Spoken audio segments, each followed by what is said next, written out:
তোমাদের আমার মতো হুজুর বানাবার জন্য আসি নাই। আমি একবারও বলি না তোমরা আমার মতো হুজুর হও, দাড়ি রেখে পাগড়ি লাগাও, একবারও বলি না, বলবো না। বরং আমি তোমাদের আশ্বস্ত করি, সাহস দেই, স্কুলে পড়ো, কলেজে পড়ো, চাকরি করো, ওই রাস্তায় থাকো। তুমি একজন ডাক্তার হও, আমার দেশের গৌরব। তুমি একজন ইঞ্জিনিয়ার হও, আমার মুসলমান ও দেশের গৌরব। তুমি একজন ভালো দার্শনিক হও, আমার দেশের গৌরব। মুসলমানের একটা গৌরব, মুসলমানের ডাক্তার, মুসলমান ইঞ্জিনিয়ার, মুসলমান একজন দার্শনিক। তবে তোমার কাছে আমার দাবি, সম্মানের জীবন চাইও। ওই সম্মান চাইও না যে মেয়াদ শেষে আবার জেলখানায় ঢুকায় দিও। এমন সম্মানের জীবন চাইও, আল্লাহকে রাজি কইরা চলবা। কোন দল ক্ষমতায় আসবে আর যাবে টেনশন লাগবে না, তোমার সম্মানের চেয়ার থাকবে আজীবন। সম্মানের জীবন চাইও। আর সম্মানের জীবন যদি চাইতে হয়, ভালো করে লিখে রাখি ওরে যুবক, ডাক্তার হইয়াও জীবনভর সম্মানের চেয়ারে থাকবি। মরিয়া গেলে মানুষ বুকের সাথে লাগাইয়া শ্রদ্ধার সাথে স্মরণ করবে, দোয়া করবে। ইঞ্জিনিয়ার হলো সম্মান যাবে না, ডাক্তার হলো সম্মান যাবে না, ডক্টর হলো সম্মান যাবে না। দুইটা পুঁজি ঠিক রাইখা ডাক্তারি ভরো, দুই পুঁজি ঠিক রাইখা তুমি ইঞ্জিনিয়ার হও। প্রথম পুঁজি শরীরের সুস্থতা, দ্বিতীয় পুঁজি সুন্দর চরিত্র। এই দুইটা নাই, তোর সম্মান নেই। চরিত্র ভালো কিন্তু অসুস্থ, চাকরি কোনোদিন হবে? টিকবে? সুস্থ তুমি সবল, ডাক্তার বলে কোন রোগ নাই, চরিত্র খারাপ, টিকবে চাকরি? এই দুই জিনিস লাগবে। আর এই দুই জিনিস ধ্বংস করে একমাত্র মোবাইল। মোবাইলে তোমার অসুস্থ বানাইছে, খবর নাই। ওই যে একটু আগে বলছিলাম, কথা বলার মেয়াদ আল্লাহ দিয়েছেন। মোবাইলে যদি অজস্র কথা বলিয়া মেয়াদ শেষ হওয়ার আগে অনবরত কথা বলিয়া কথার বাজেট শেষ করো, মরার আগে বোবা হইয়া বিছানায় কান্না করবি, জবানে কথা নাই, কারণ বাজেট শেষ। এজন্য গুইনা গুইনা কথা কইস। আজকে গিয়া বলবি এই ভালোবাসার পাত্রী, আজকে থেকে কথা গুইনা গুইনা কইতে হইব, নাহলে তুমিও বোবা আমিও বোবা।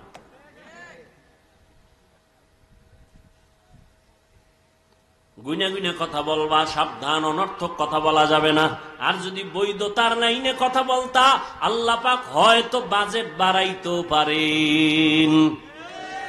যদি মায়ের সাথে কথা বলতা, মা একটু কথা বল, শোনার টাইম নাই, আমার টাইম হয়ে গেছে মিস কলে, এখন আর তোমার সাথে কথা বলার টাইম নেই। অথচ মায়ের সাথে কথা বলবা, আল্লাহ খুশি হবেন। বাবার সাথে কথা বলবা, আল্লাহ খুশি হবেন। শিক্ষকের সাথে ভালো আচরণ করবা, আল্লাহ খুশি হবেন।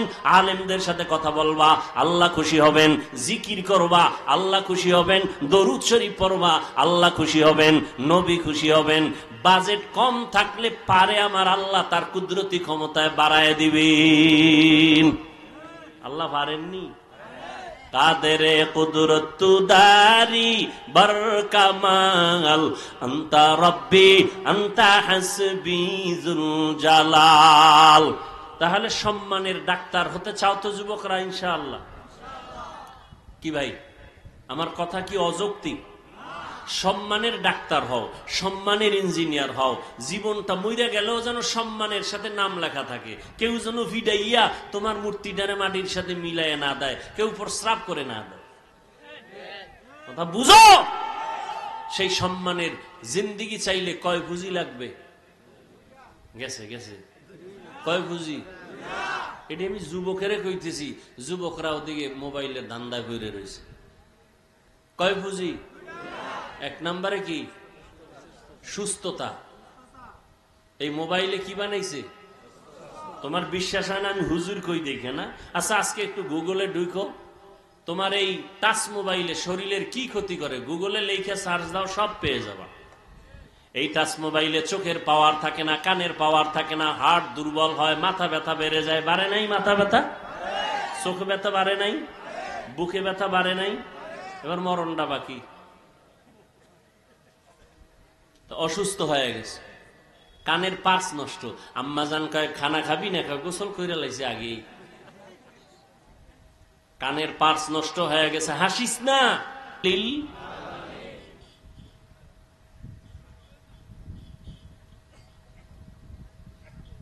হায় হায়। তো আল্লাহর শুকর আদায় করতে গিয়ে আমি অনেক দূরে চলে আসলাম,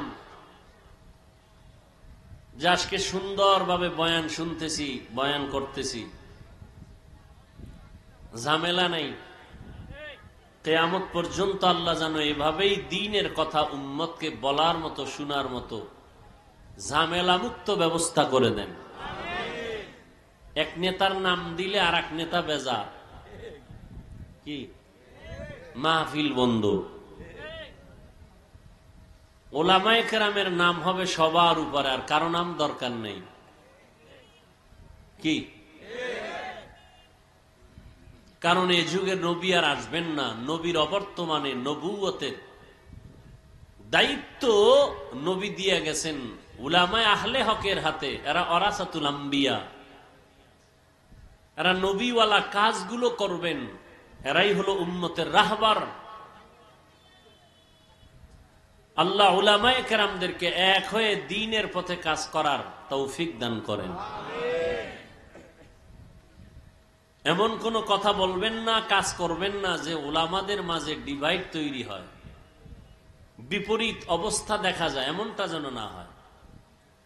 উলামায়ে কেরাম যখন এক থাকবেন, পুরা দুনিয়া এক হয়ে যাবে। একটা ফ্যামিলির মা বাবা সন্তান যখন এক থাকে, ওখানে কেউ বাঁকা চোখে তাকাইতে পারে না। উলামায়ে কেরাম যখন থাকবেন এক, গোটা জাতি এক হয়ে যাবে। তখন ভারত কেন, রাশিয়া কেন, আমেরিকা কেন, কেউ বাঁকা চোখে নজর দিতে পারবে না ইনশাআল্লাহ।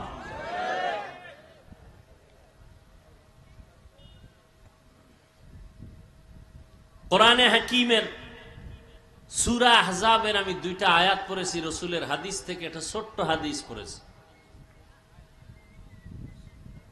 বেহেশতের বাগানে বসছেন বড় দামি, এখানে বসার সাথে সাথে জীবনের সব গুনাহ মাফ হয়ে গেছে।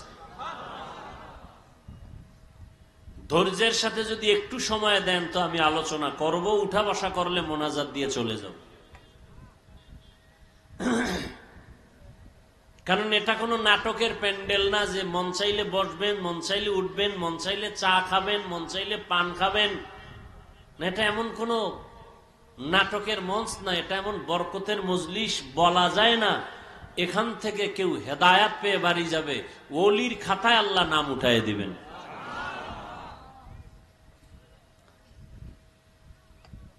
ইয়া আইয়ুহাল্লাযীনা আমানুত্তাকুল্লাহ,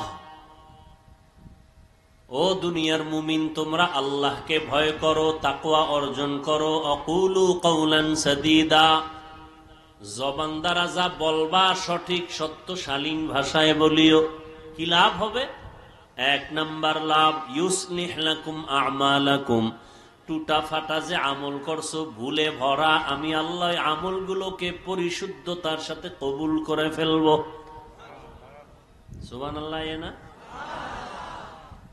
2 নাম্বার পুরস্কার, ওয়ায়াগফির লাকুম যুনুবাকুম, জীবনে যত গুনাহ করেছো সব গুনাহ আমি মাফ করে দেব।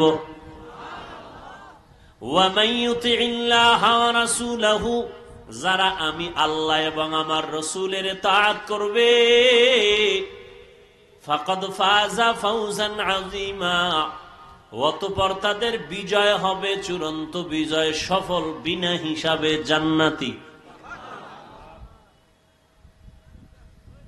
হাদিস পড়েছি, রাসূল বলেন, মাইয়াজমান লিমা বাইনা লাহইয়াইহি ওয়া মা বাইনা রিজলাইহি আজমান লাহুল জান্নাহ।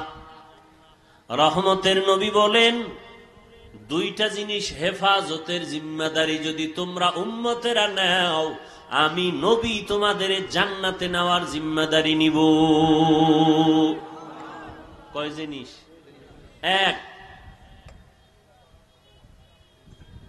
2 ঠোঁটের মাঝে জবানের হেফাজত করো। 2 লজ্জাস্থানের হেফাজত করো। আয়াতের মধ্যে দুইটা আদেশ দিছেন আল্লাহ মুমিনকে, কোনো বেঈমানকে দেন নাই। কেন? বেঈমান জান্নাত পাবে না, জান্নাত পাবে শুধু মুমিনেরা। ওই মুমিনকে দুইটা আদেশ দিছেন, মানলে দুইটা নগদ পুরস্কার। এক নাম্বার আদেশ আল্লাহকে ভয় করো, দ্বিতীয় আদেশ হলো জবানকে কন্ট্রোল করো।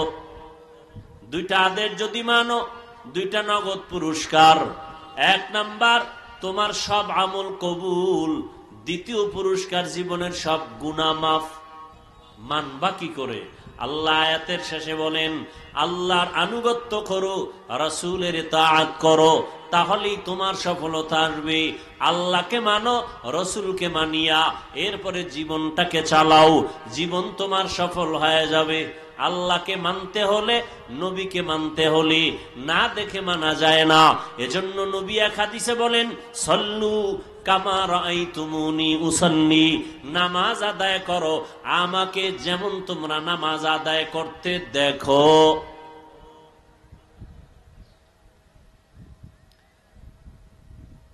নবীকে যেমন নামাজ আদায় করতে দেখো তেমন তোমরা আদায় করো। কিতাবে দেখো, নবী বলেন না, বলছে আমাকে দেখো, কিতাবে না। কারণ কিতাবে অনেক কিছু আছে বুঝবা না, বুঝার মেধা নাই। আমি নবী যেভাবে বুঝাই ওইভাবে বুঝো। কিতাব যদি একা একা বুঝতে যাও সম্ভব হবে না। আমি যেভাবে বুঝাবো ওইভাবে বুঝবা। আমি শুধু মুখে বুঝাবো না, প্র্যাকটিক্যাল আবার আমল করে বাস্তবায়নে দেখায় দিব। চুল কাটা সুন্নত কিতাবে আছে, আমি নবী এটা আমলের মাধ্যমে প্র্যাকটিক্যাল দেখায় দেই। কিতাব দেখলে হবে না, কিতাবের কথা শুনো, আমি মুহাম্মদ রে দেখো।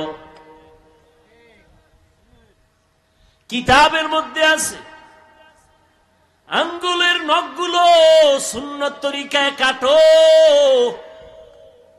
কিতাবের কথা কানে দিয়া দিলের মধ্যে গাঁথো, শুনো, কিন্তু আমি নবীকে দেখো আমি কেমনে কাটি।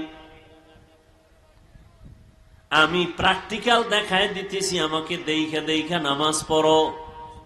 রুকু কেমনে দেই, সেজদা কেমনে দেই, হাত কেমনে বাঁধি ওইভাবে বাঁধো। নজর কোথায় রাখি, পায়ের আঙ্গুল কেমনে থাকে, হাতের আঙ্গুল কেমনে থাকবে। ওরে আল্লাহর বান্দা, আঙ্গুলগুলো কানের কোন পর্যন্ত উঠানো যাবে, আমি নবী প্র্যাকটিক্যাল দেখাইতেছি, ওইভাবে দেখো।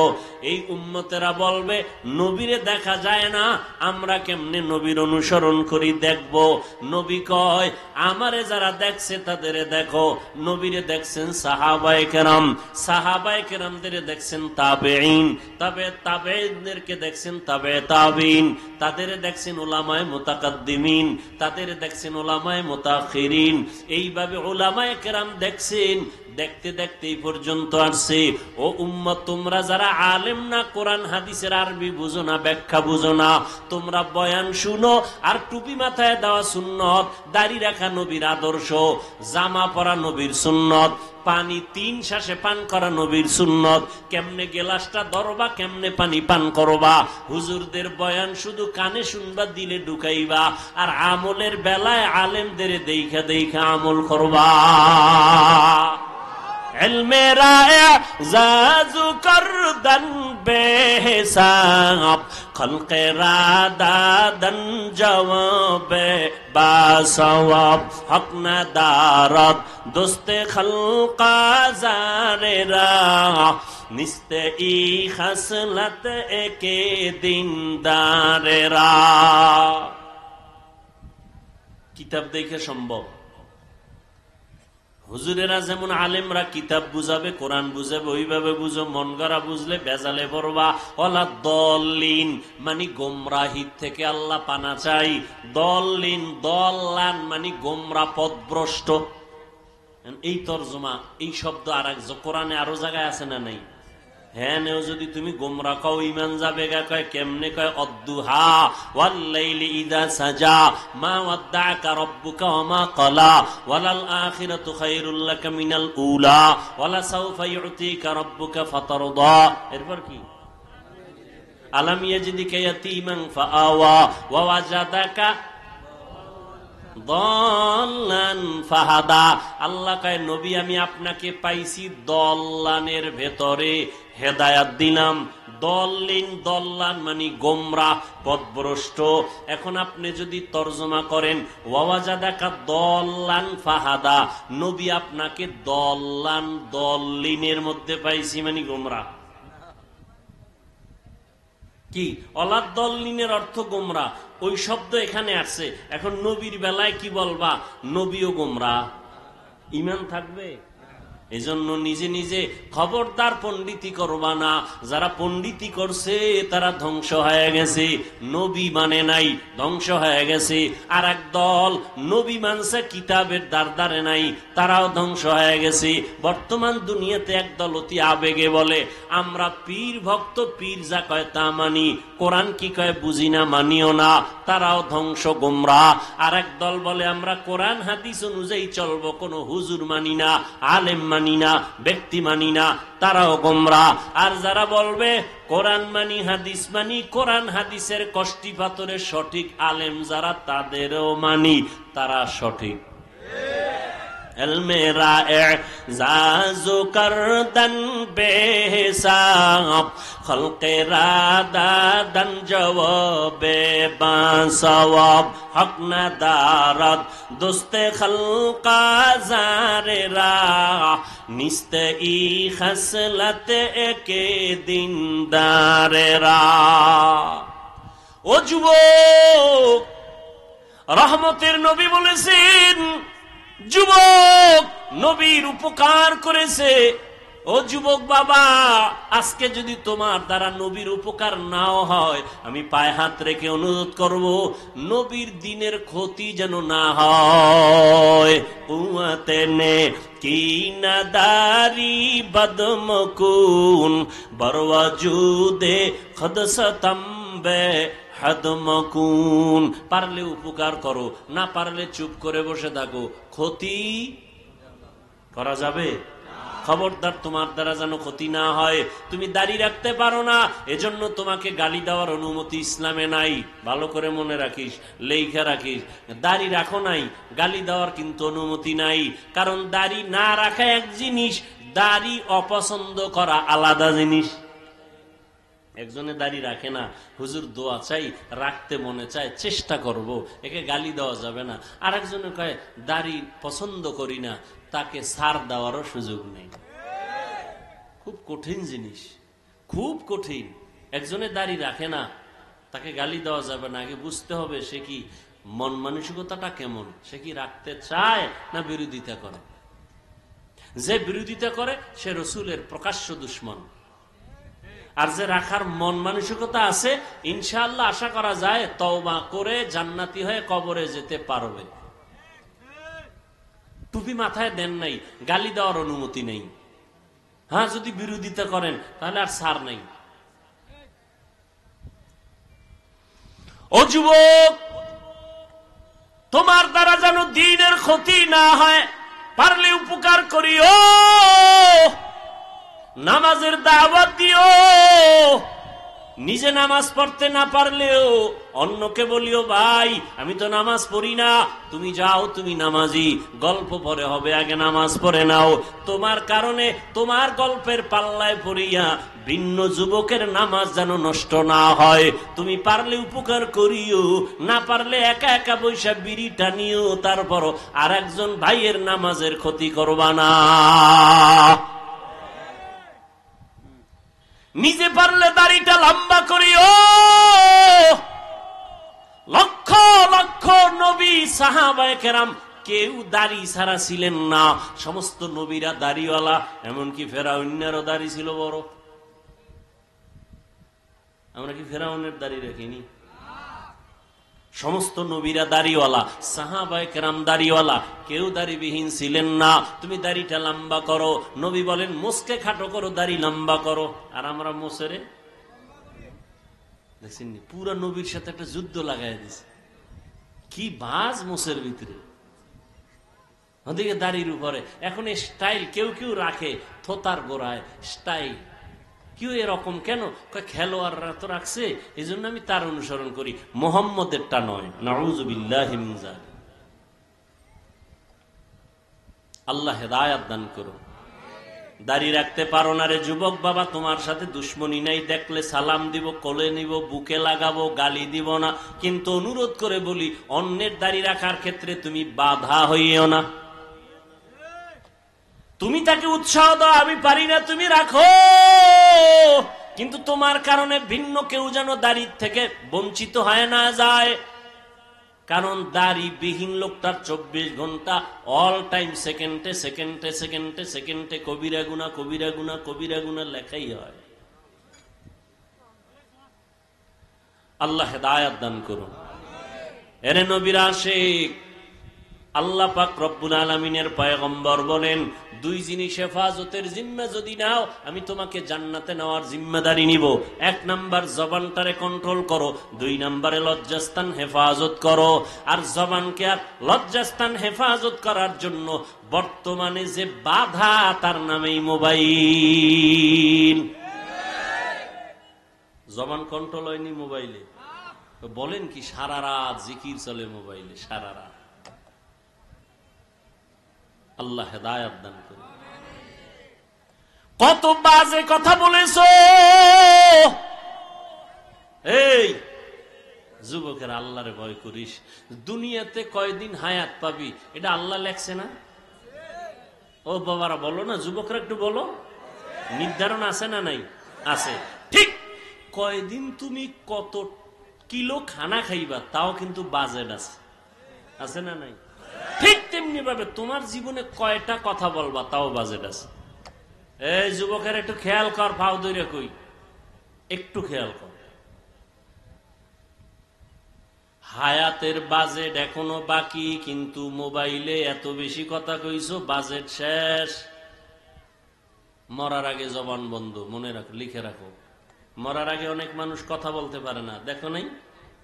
কারণ কি? হায়াতের বাজেট বাকি, কথার বাজেট নাই। এই জন্য হিসাব করে কথা কইও। হযরত ওমর ফারুক মুখের ভিতর একটা পাথরের টুকরা দিয়ে রাখছেন, প্রয়োজন অনুযায়ী কথা বলবেন, অনর্থক কথা যেন বের না হয়, আল্লাহর আদালতে জবাব দিতে হবে। এমনি ওমরের নাম বাঘের বাচ্চা, পৃথিবীর টপ লেভেলের টেরোরিস্ট হযরত ওমর, বিশ্ব সন্ত্রাসী হযরত ওমর। কারণ বিশ্ব নবীকে যে হত্যা করতে যায় সে বিশ্ব সন্ত্রাসী। কিন্তু আজ ওমর হয়ে গেল এত বড় দামি ব্যক্তি যে শুধু মানুষ ভয় করে না, ইবলিস শয়তান ওমরকে ভয় করে। আমগো দেশের এক বাঙালিকা হুজুর, আমারও শয়তান ভয় করে। কেন কয়? আমি ওর থেকে বড় শয়তান। আমি যে আকাম জানি সিফায় গিয়া, এটা শয়তানও জানে না। আল্লাহ হেদায়াত দান করুন। ফাতেমা রাদিয়াল্লাহু আনহার একটা কথা টানছিলাম, মনে আসেনি? সুযোগ থাকলে বলবো, যদি আপনারা ধৈর্য ধারণ করে বসেন ইনশাআল্লাহ। নামাজ তো পড়েন নাই, ফজরটাও পড়বেন কিনে নিয়ে তো টেনশন নাই। এই টেনশন আমাদের, নামাজ পড়তেই হবে।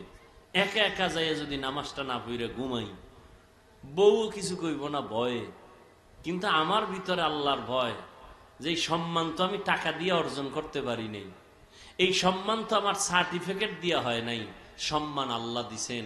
যদি আল্লাহকে বেজার করি, আল্লাহ সম্মান ধুলায় মিশাই দিবে। পারেনি আল্লাহ?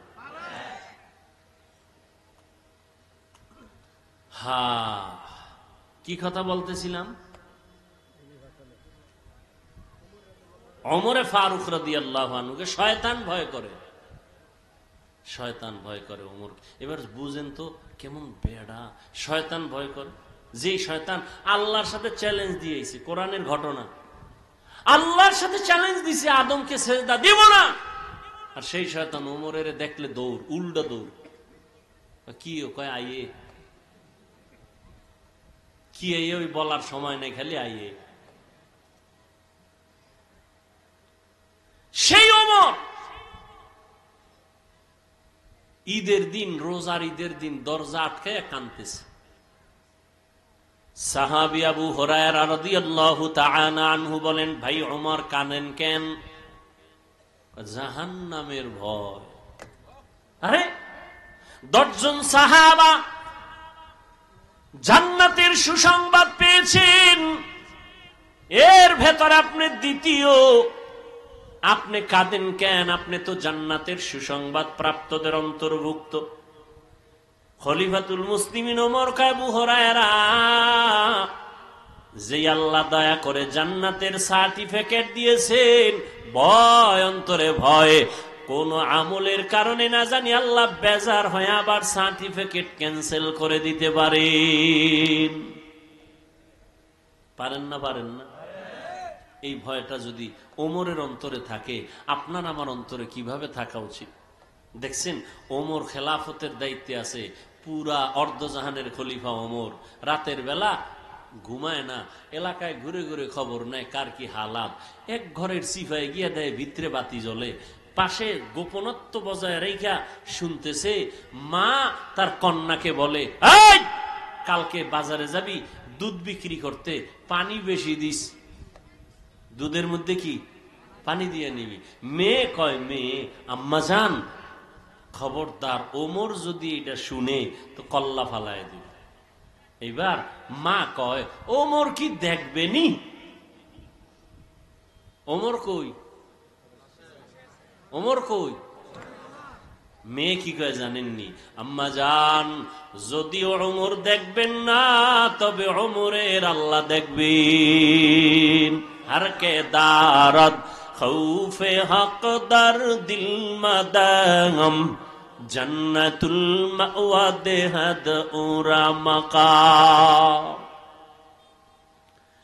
এরে নবীর আশিক ও পর্দার আড়ালের আম্মা জান,